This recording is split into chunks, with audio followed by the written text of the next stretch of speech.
성경은 잠언 21장입니다.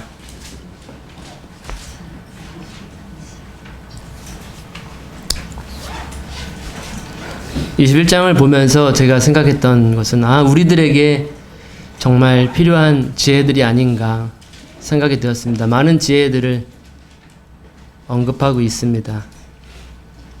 이러한 지혜들을 통해서 우리가 하나님의 자녀로서 하나님의 택하신 족속이요 또 왕같은 제사장이요 거룩한 나라들로서 이 땅에서 우리가 지혜롭게 하나님을 대변해서 하나님의 마음으로 하나님의 통치가 우리 가운데서 이루어짐으로 이 땅에서 하나님의 나라가 있음을 계속해서 선포하고 우리의 삶이 사라지는 그러한 지혜가 아닌가, 저는 오늘 말씀을 보면서 그런 것들을 생각해 봤습니다.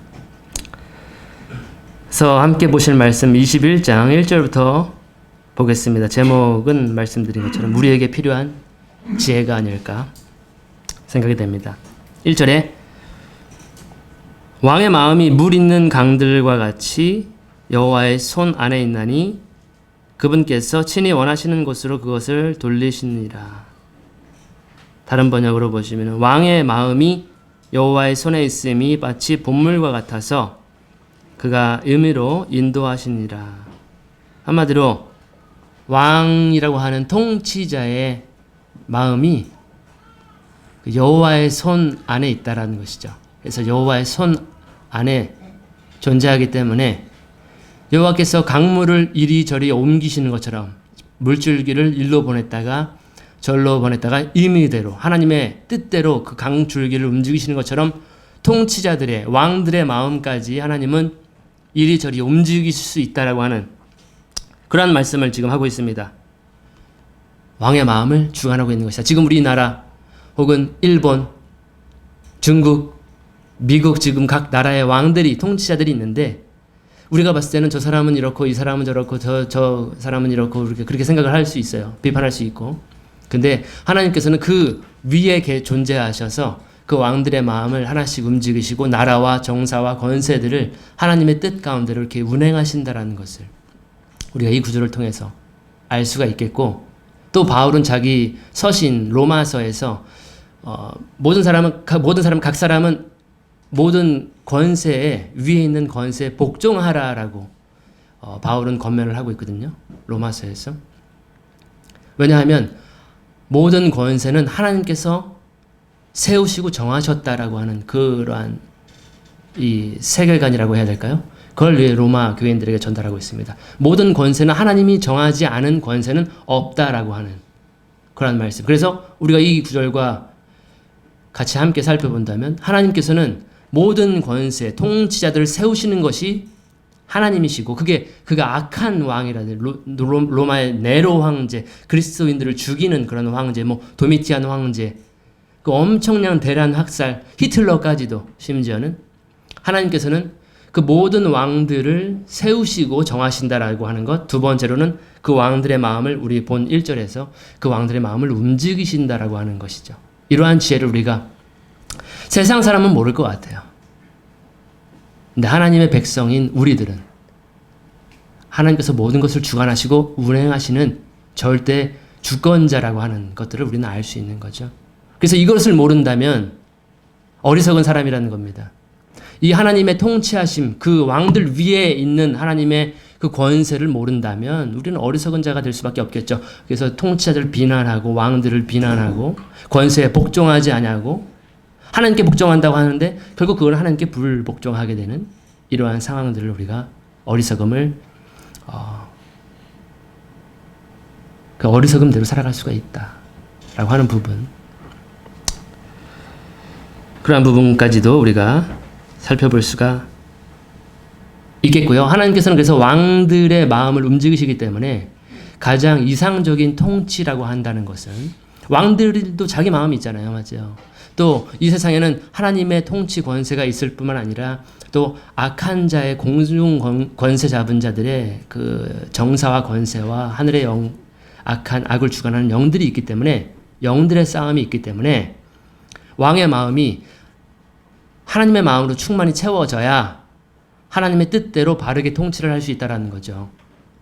그래서 지금 가장 이상적인 통치, 왕들에게 혹은 우리들에게 필요한 것은 뭐냐면 우리 마음속에 하나님이 다스리시도록, 우리 마음을 주관하시도록, 우리 마음이 항상 하나님의 것들로 가득 채워져야 하나님의 기쁘신 뜻을 이루는 그러한 왕 같은 제사장으로서 우리가 이 땅에서 우리의 삶을 이뤄나갈 수 있겠다라고 하는 그러한 부분까지도 적용해서 살펴볼 수가 있겠습니다. 그래서 이스라엘에 많은 왕들이 있었지만 자기 임의대로, 죄성대로, 자기의 죄악대로 통치했던 왕들이 있는가 한 반면 하나님의 마음과 합해서 하나님의 마음을 대변해주는 그러한 신정 통치를 이루었던 그 왕이 있었는데 그 왕은 바로 그 이새의 아들 다윗이었죠.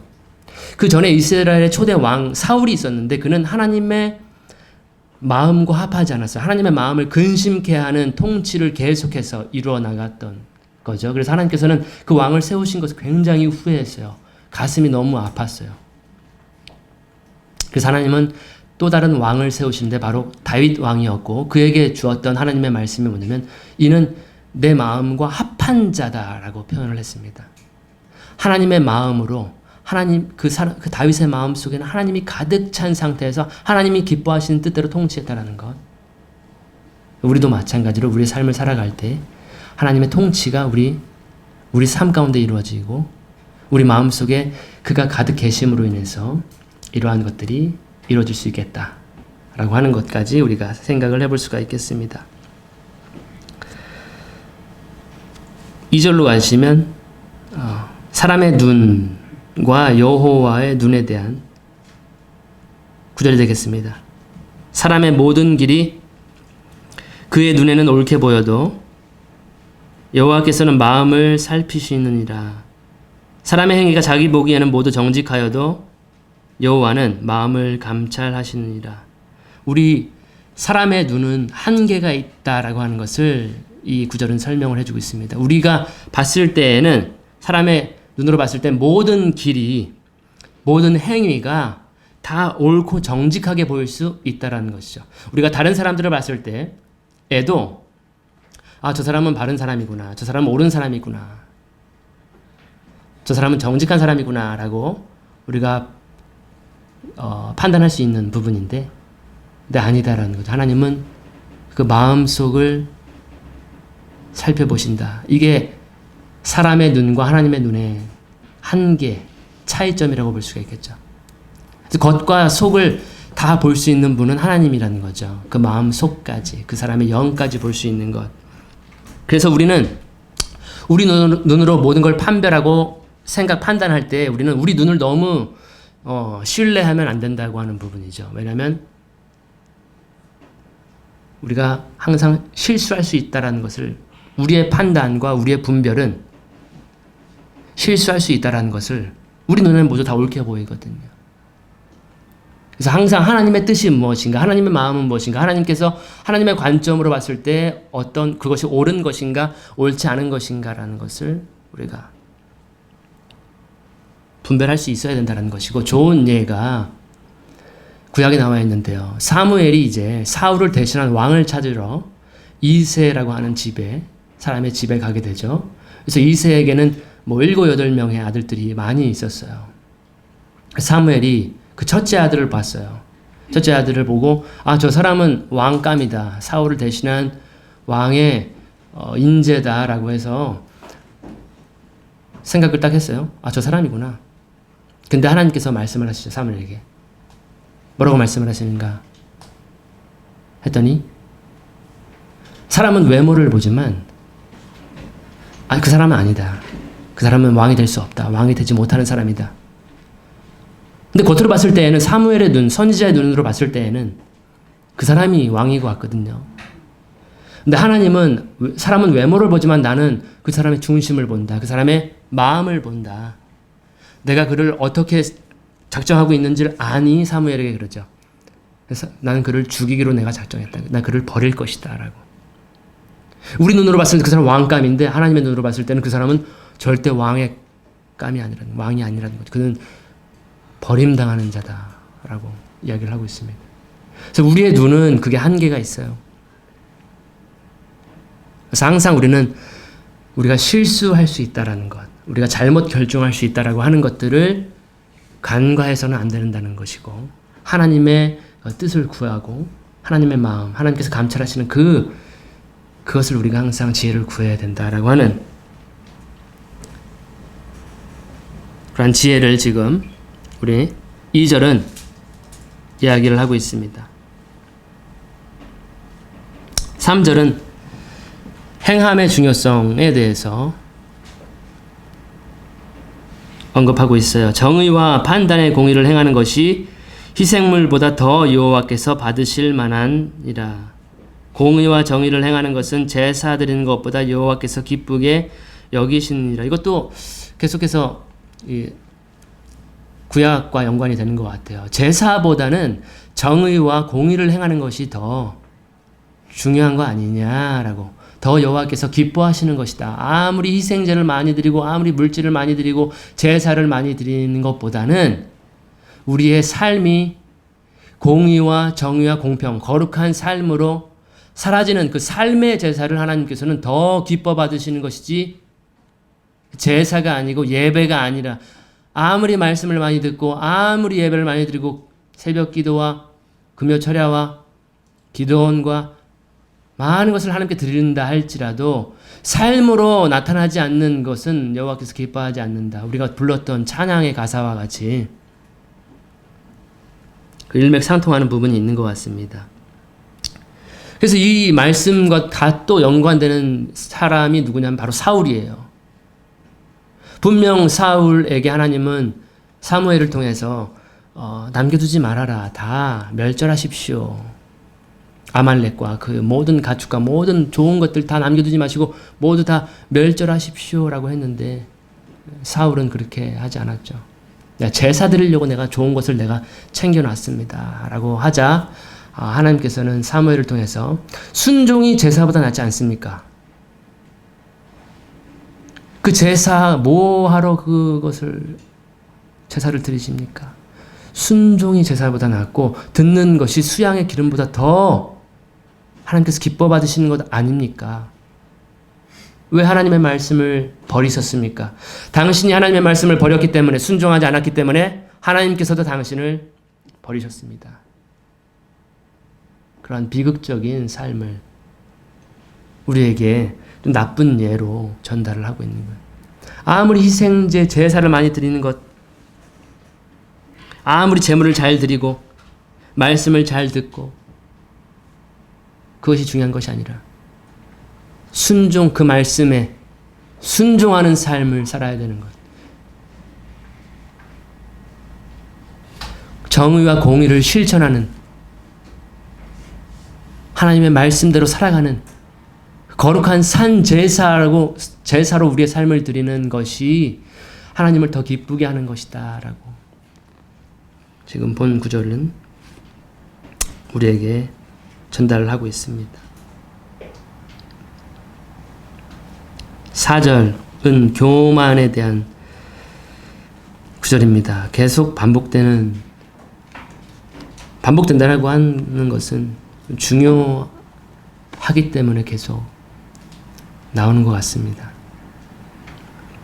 거만한 눈빛과 교만한 마음과 사악한 자의 쟁기질은 죄니라. 눈이 높은 것과 마음이 교만한 것과 악인이 형통한 것은 다 죄니라. 흠정용어로 보시면 쟁기질이라고 나와 있고, 개역으로 보시면은 형통하는 것으로 나와 있는데, 쟁기질은 밭을 가는 행위죠. 밭을 가는. 열심히 밭을 갈아야 되는 것은 분명한 사실이에요. 맞죠? 우리의 마음, 우리의 삶의 농사. 그래서 열매를 얻어야 되는 것이, 열매로 드리는 것이, 열매를 맺어야 되는 것이 우리 인생이라고 한다면, 근데 지금 교만한 눈을 가지고, 높은 눈을 가지고, 나보다 다 높은 사람이 없어. 다 아래야. 교만한 마음을 가지고 형통하는 것, 그 모든 것은 다 죄다라는 것이죠. 그가 아무리 열심히 쟁기질을 하고 밭을 갈고 열심히 형통한다 한들 교만한 눈과 마음을 가진 자로서는 그러한 그의 수고로움도 그의 형통함도 모두 다 죄로 귀결될 수밖에 없다라고 하는 그러한 구절입니다. 교만은 항상 계속해서 반복되어 있는 하나님의 지혜 속에서 교만은 뺄래야 뺄 수가 없는 것이라고 하는데 참 교만이 자기도 모르는 사이에 교만해지거든요, 사람은.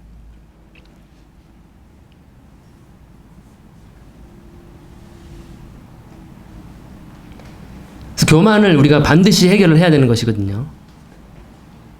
어떻게 하면 우리가 교만하지 않을 수 있을까? 선생님, 어떻게 하면 우리가 교만하지 않을 수 있겠습니까? 저 얼마 전에 들은 얘기가 교만은 룰을 벗어나는 것이라고 들었거든요. 룰을 지켜야만 하지 않아요. 그것도 좋은 방법이 될 수 있겠습니다. 룰을 지키는. 우리 아빠 형제님은 교만한 사람은 어떻게 하면 그 교만을 해결할 수 있을까요?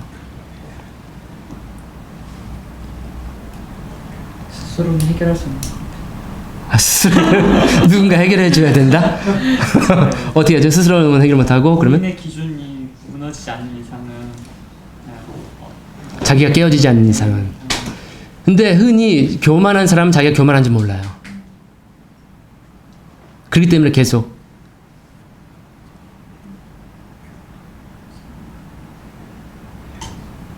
그렇죠? 어떻게 하면 교만을 우리가 다룰 수 있을까? 항상 낮아지는 마음을 가져야 되는 것인데 남을 나보다 더 낮게 여기고 높게 여기고 겸손한 마음, 낮아진 마음. 그래서 마태복음의 그러한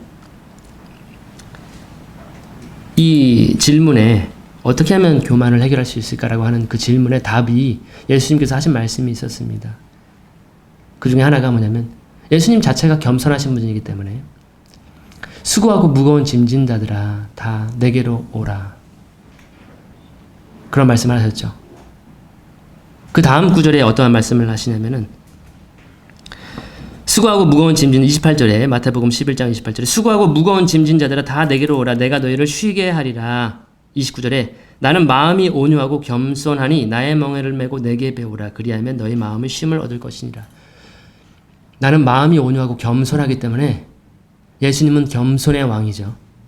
가장 높으신 분임에도 불구하고 가장 낮은 종의 위치로 내려오셔서 발을 씻기는 것뿐만 아니라 대신 죽으시기까지 하신 겸손하신 왕이에요. 겸손해서 나귀를 타고 들어가시는 왕이세요. 그래서 지금 여기서 29절에 나는 마음이 온유하고 겸손하기 때문에 내게로 와서 배우라는 거죠. 첫 번째로는 예수님께로 날마다 나아가야 돼요. 예수님과 시간을 보낼수록 그분의 인격을 만나면 만날수록 너무 겸손하시구나. 이렇게 위대하신 분이 이렇게 높으신 분이 이렇게 낮아지셨구나. 그분의 인격을 경험하면 할수록 겸손해질 수밖에 없어요. 그분을 배우면 배울수록 그 온유한 마음과 겸손한 마음을 배울 수밖에 없는 거죠. 그분과 시간을 보내면 보낼수록 그로 인해서 우리의 마음이 뭐가 찾아오냐면 안식, 너희가 쉬게 될 것이다. 쉼이 있을 것이다. 안식을 누리게 될 것이다.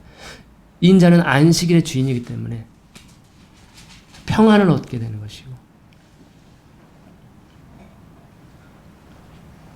그래서 늘 겸손한 그 왕과 함께 하는 것, 교만한 사람은 그분께 배우는 것 날마다 이것이 하나의 답이 아닐까 생각을 해봅니다. 5절입니다. 5절은 부지런한 자들의 생각들은 오직 풍족함으로 이끌거니와 조급한 모든 자의 생각들은 궁핍함으로 이끌 뿐이니라. 부지런한 자의 경영은 풍부함에 이를 것이나 조급한 자는 궁핍함에 이를 따름이니라.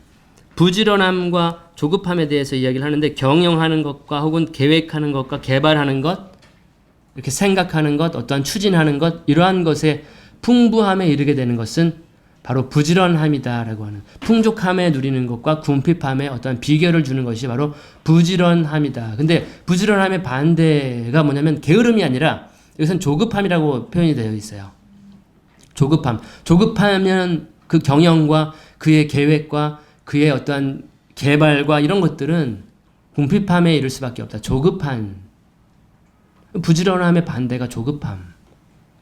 그 조급함이라고 하는 단어의 본 뜻을 우리가 더 본다면 서두르는 겁니다. 서둘러. 안절부절 못하고 서둘러. 촉구해, 막 재촉해. 빨리 재촉하는 그러한 것. 막 주장하는 것. 근데 부지런한 사람은 성실하고 근면하게 이렇게 일 처리를 해 나간다는 것. 그러한 자, 부지런한 자가 풍족함에 이를 것이다. 우리가 피아노를 칠 때도 막 서둘러, 막 뭔가 빨리 이루어야 돼. 조급해. 이러면 아무것도 이룰 수가 없는 거죠. 하나하나. 기타를 배울 때에도 하나하나. 조금씩 부지런하게, 성실하게, 근면하게 했을 때에 축적돼서 풍족함에 이르는 것이지, 계속 조급하게 서둘러서 뭐 이렇게 궁핍함에 빠질 수밖에 없다라고 하는 영적인 부분도 동일하게 적용이 될 수 있을 것 같습니다. 매일매일 부지런하게, 매일매일 성실하게 하나님의 말씀을 공부하고 채우는 그 사람과 조급하게 뭔가 빨리빨리 뭔가를 이루기 위해서, 뭔가를 해결하기 위해서 조급하고 서두르고 재촉하고 주장하고 이래서는 안 되는, 궁핍함에 이를 수밖에 없다라고 하는.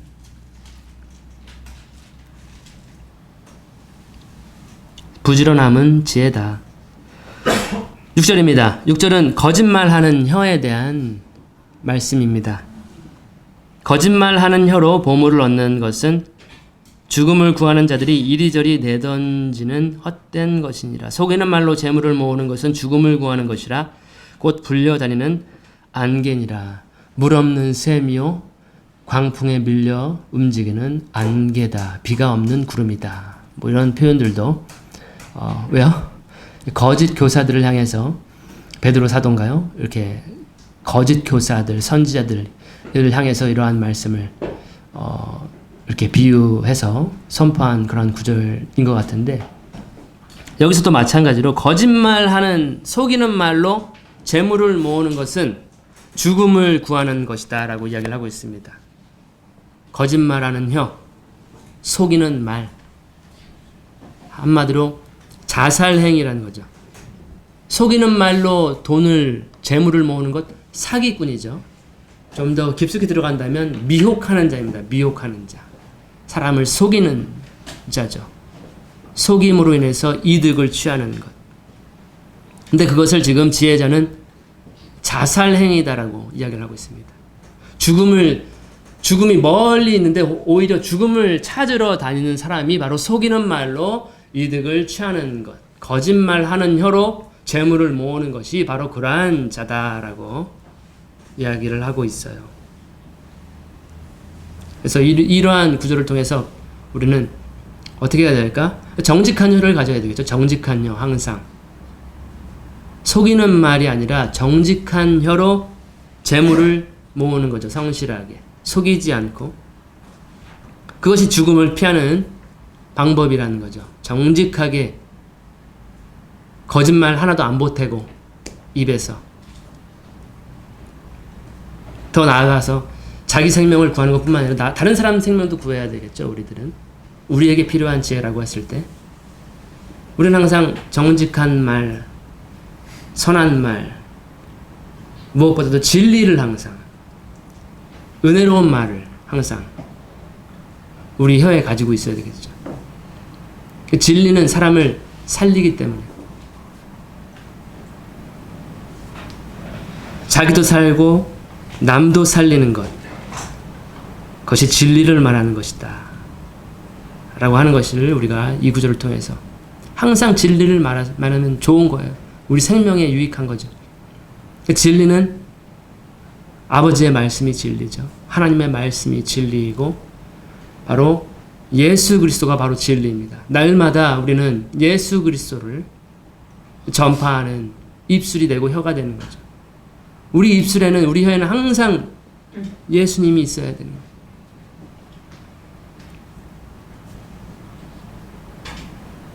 7절입니다.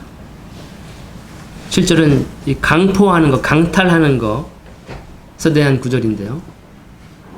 사악한 자들의 강탈이 그들을 멸망시키리니 그들은 판단의 공의 행하기를 거절하니라.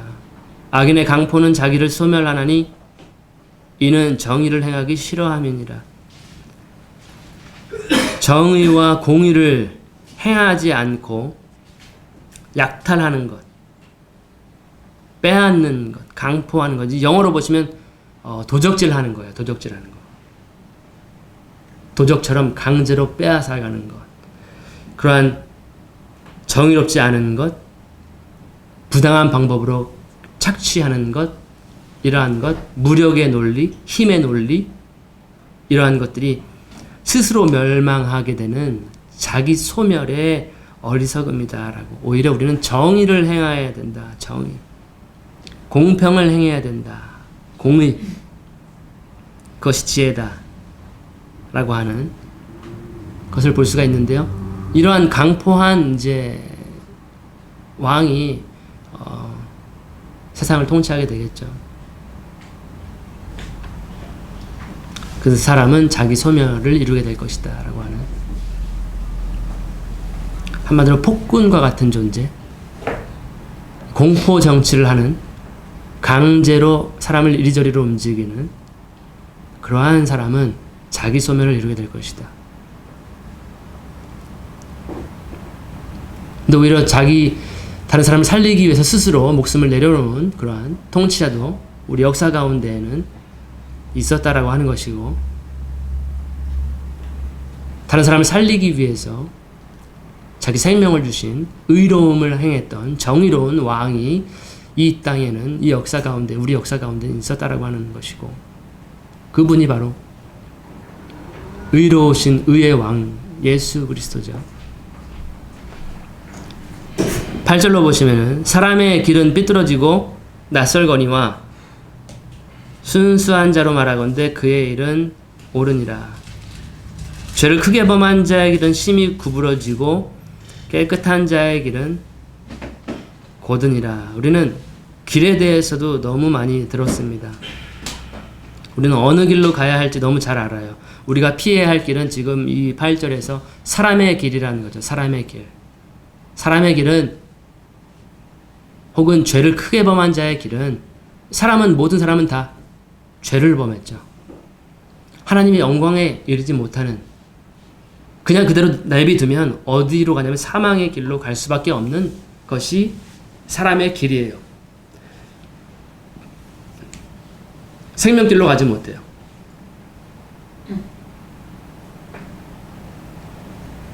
그래서 유일한 생명의 길로 가는 방법은 우리 죄를 없이 하는, 깨끗하게 되는 것이죠. 죄를 없이 하는 깨끗한 자의 길로 가야 돼요.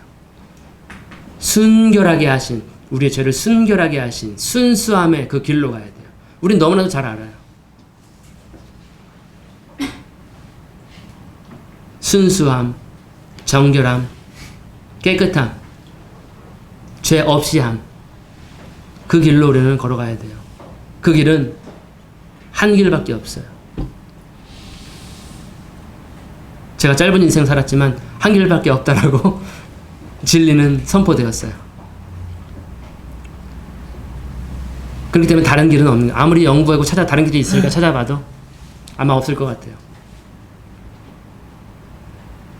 예수님밖에 없어요.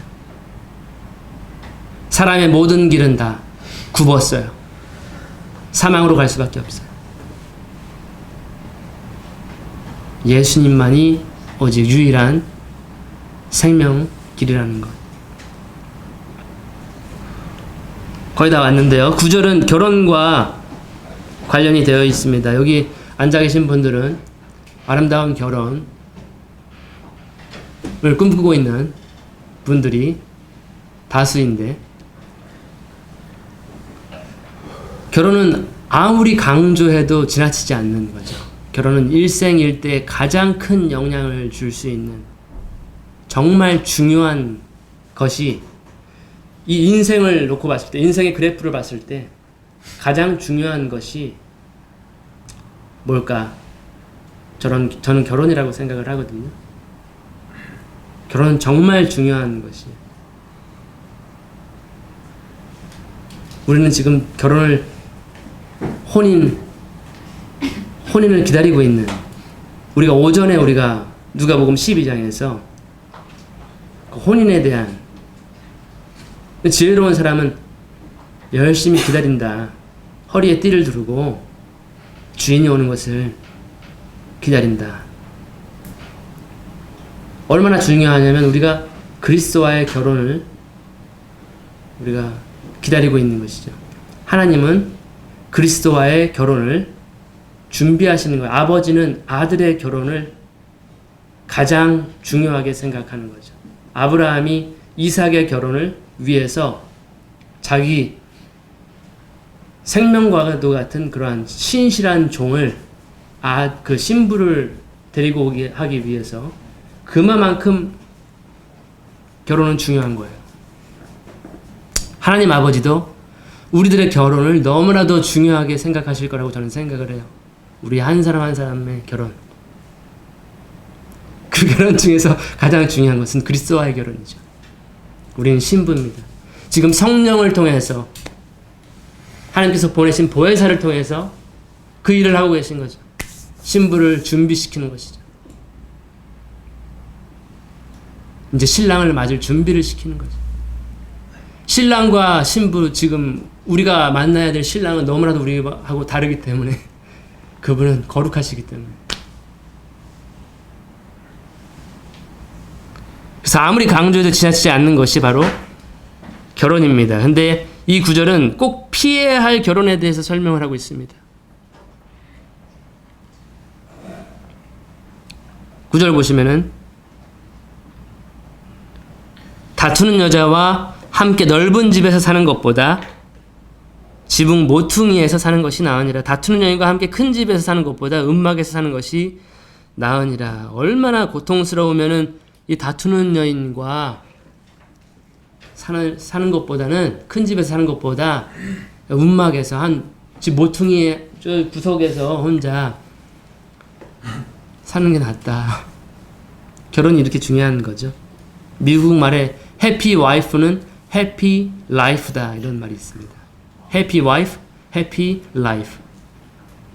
그래서 항상 행복한 아내를 둔 남편은 항상 행복한 삶을 누리는 거예요. 항상 앵그리하고 항상 싸우기를 좋아하는 그러한 와이프는 거의 지옥의 고통을 경험할 것이다 라고 미국 사람들 가운데에는 그러한 이야기가 있어요. 뭐 여자뿐만이 아니겠죠. 다투는 남편 만난 사람도 얼마나 생주옥이겠어요. 고통 중에 고통. 결혼이 그만큼 중요하다라는 거죠. 근데 중요한 사실은 뭐냐면 결혼 전에는 몰라요. 결혼 전에는 몰라. 한번 살아봤어야 하는데 연애 중에도 잘 모르는 것 같아요. 결혼했는데 알코올로 인해서 또 구타로 인해서 정말 오랜 기간, 제가 아는 자매가 있는데 오랜 기간 연애를 했는데 손찌검을 하기 시작하는 거예요. 그래서 결혼까지도 막 생각하고 그랬었는데 어느 순간에 가니까 너무 편안해졌는지 모르겠지만 손찌검을 하게 돼서 이 사람은 안 돼, 헤어졌다라고 얼마 전에 저한테 얘기를 해서 결혼할 줄 알았는데 왜 헤어졌나, 손찌검을 한다. 이렇게. 근데 이 구절에서는 다투는 여인은 어떠한 막 싸우고 막 머리 잡고 이렇게 하는 여인은 아내 같지는 않고 이 말 다툼 있죠. 잔소리. 말 다툼 다다다다다다. 피할 길이 없어. 남자는 여자한테 말로 못 이겨요. 계속 말로 이거 말하면 저거 해. 이게 얘기하면 이게 뭐 피할 길이 없어. 계속 이리로 가도 맞고 저리로 가도 맞고. 어떻게 해야 되죠? 결혼 전에는 몰랐어. 근데 결혼하고 나니까 맨 잔소리야. 아이고 오호라는 공고한 자로다. 누가 어떻게 해야 될까? 이혼을 해야 될까? 어떻게 해야 될까? 결혼 전에 알았어야 되는데. 어떻게 될까요? 방법. 큰 집에서 큰 집 팔고 작은 집으로 가야 될까? 쉬운 문제가 아니죠. 결혼은 정말 중요해요. 근데 중요한 것은 우리가 우리 신랑 되신 예수님께 항상 이러한 신랑의 마음을 항상 힘들게 하는, 다투는, 싸우는, 복종하지 않는, 순종하지 않는 그러한 자들이 아닌가 또 한번 생각을 해봐요. 나는 항상 다투지 않는 신부인가? 나는 항상 신랑의 마음을 흡족하게 하고 기쁘게 하고 행복하게 하는 신부인가? 아니면 계속 마음을 아프게 하고 근심케 하고 힘들게 하고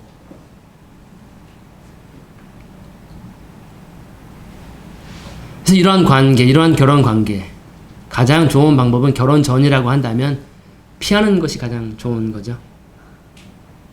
근데 너무 사랑해. 근데 이 사람이 성격이 좀 뭐가 났는데 잔소리 많이 하고 가끔 굉장히 아픈 말들을 많이 잘 하는데 너무 사랑해. 그럼 어떻게 해요? 혹은 몰랐어. 그러한 사람인지 몰랐어. 결혼 전이라고 한다면 피하는 방법이 최선이고, 근데 이미 사랑해서 결혼했는 걸 어떻게 해요? 결혼했다고 한다면 어떻게 해야 될까? 하나님의 계획이, 하나님의 어떤 섭리가 그 결혼 가운데 있다고 한다면 어떻게 할까? 아내와 남편이 바뀌어야 되는 거죠. 하나님은 그 결혼을 허락하신 어떠한 이유와 계획과 목적이 있을 수 있다는 거예요. 우리의 길과는 달라요. 우리의 생각과는 하나님은 생각은 다르죠. 하나님은 우리의 더 높은 유익을 위해서 우리가 이해할 수 없는 일들을 경험하게 하신다고 하는. 우리가 수요일에 욥기를 배우지만 욥은 이해할 수 없었어요. 내가 왜 이런 결혼을 했어요? 이 구절과 연관해 본다면 내가 왜 이런 고통을 당하지? 나는 이러한 고통을 당한 잘못을 한 적이 없는데, 더 성화돼야 되고 더 정화돼야 될 필요가 없는데, 나중에 이제 욥이 고백을 하죠. 나의 가는 길 그가 아시는데 날 단련하신 후에 내가 정금과 같이. 욥에게도 그러한 고난이 필요했다라는 것이에요. 완전한 정금이 되기 위해서, 완전한 그분의 형상을 담기 위해서는 동방의 의인 욥이라고 할지라도 그러한 고난이라는 것이 필요했다는 것이에요. 우리 인생 가운데서도 마찬가지예요. 아, 이런 삶, 내가 이거를 왜 경험해야 되지? 내가 왜 이런 결혼을, 하나님 왜 이런 결혼을 허락하셨는지. 하나님은, 우리가 하나님의 계획을 전부 이해할 수는 없어요. 무한하신 분이 유한한 존재가 어떻게 이해를 하겠어요? 하나님은 계획이 있다.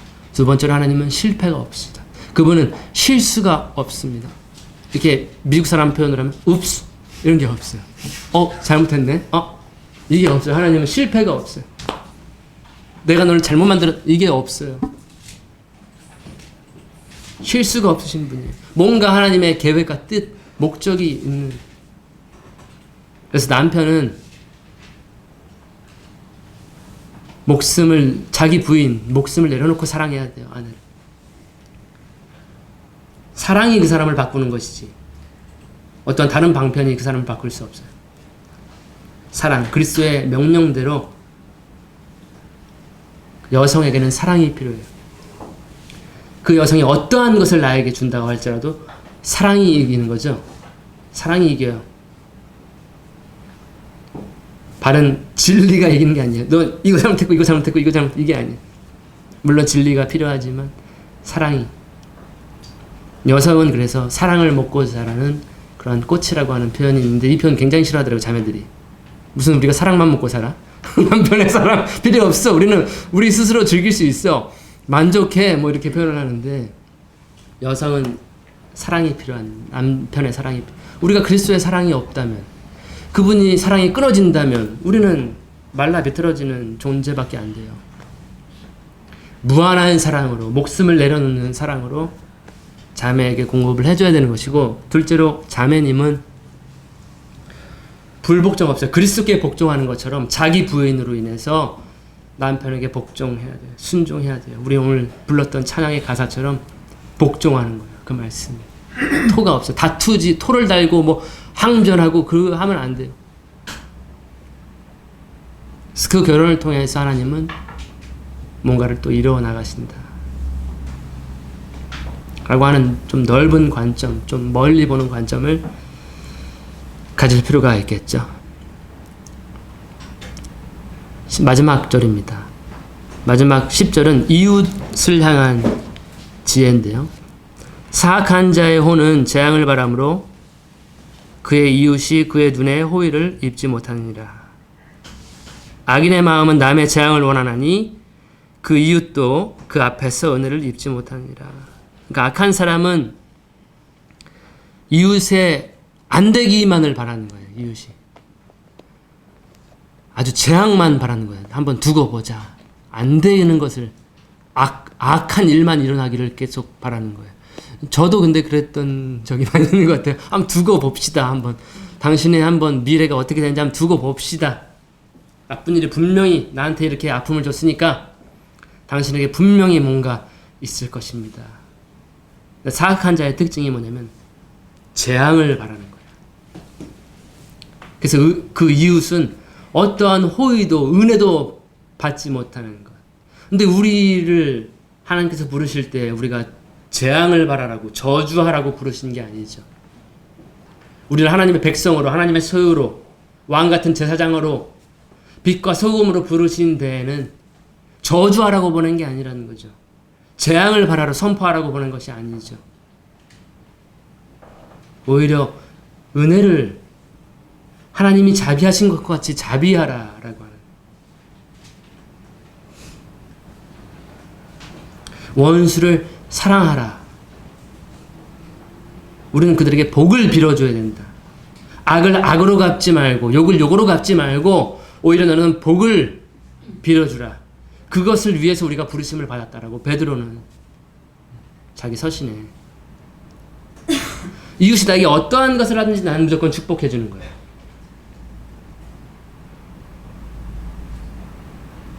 신의 가호가 있기를 하나님께서 축복해 주시기를 조건 없이 복을 빌어주는 것, 조건 없이 그에게 은혜로워지는 것, 이웃에게 은혜를 끼치는 것, 무슨 말을 하든지 무슨 행동을 하든지 은혜를 끼치게 하는 것. 나를 대적하는 자라 할지라도 나를 반대하는 자라 할지라도 그를 참아주고 인내하고 온유함으로 그 사람을, 그러면 그 사람이 마음이 바뀔 수 있다는 거죠. 재앙을 바라고 악을 바라고 은혜롭지 못한 언사 행동들은 전혀 유익이 없다. 어리석음이다. 라고 하는 것을 마지막 구절에 지혜자는 전달하고 있고요. 그래서 우리는 복을 빌어, 재앙을 바라는 것이 아니라 우리는 축복을, 복을 빌어줘요. 한마디로 복음을 전해야 되는 거죠. 이웃에게. 은혜를 항상, 은혜의 말씀을 항상, 하나님의 그 은혜와 하나님의 사랑과 이런 것들을 날마다 이웃에게 전하는 것, 그것이 우리를 부르신 목적, 우리를 택하시고 택하신 족속이요. 예, 그 목적이라는 거죠. 그래서 오늘 이 1절부터 10절까지는 우리들에게 하나님의 자녀인, 통치자의 자녀인, 또 앞으로 그리스도와 더불어 통치할 통치자에게 주어지는 하나님의 지혜가 아닌가 생각을 하면서 살펴봤습니다. 기도로 마치겠습니다.